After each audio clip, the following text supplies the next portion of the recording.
The final segment of the business plan is the all-important financial portion. It consists of two parts. The first part focuses on startup costs. These are one-time expenses that you will need to get your business rolling. Although you'll have a monthly rental expense, your startup costs include the security deposit and the first month's rent, which you'll pay before you start producing anything. If you're producing the product yourself, you'll have to purchase factory equipment. You'll also need office equipment. Of course, you'll regularly purchase office supplies, but you'll need an initial batch to get started. Investors will want to know how much money you have from other sources to get you started. They will expect that you contributed some of your own funding.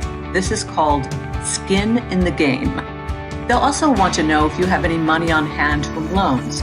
These could include a business loan, money borrowed from family or friends, or money that you acquired as a personal loan.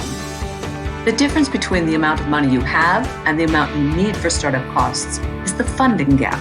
This is the amount you're asking for from the investors. Now we move on to the second section of the financial plan. This portion is very important because it's designed to prove that you can make a profit. You haven't started selling yet, but you must provide a projection. The numbers must be realistic and also must show an increase as the product becomes more popular. And now, you must estimate your recurring monthly costs.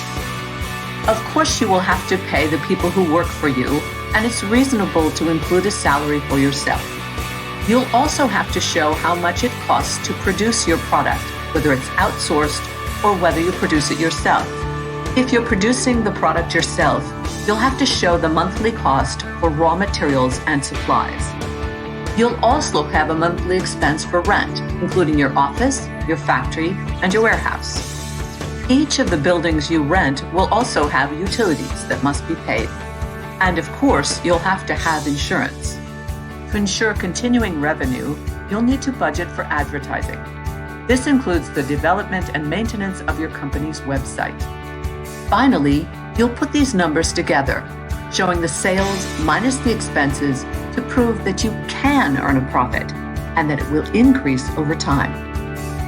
After all, that's what the investors are looking for: return on investment.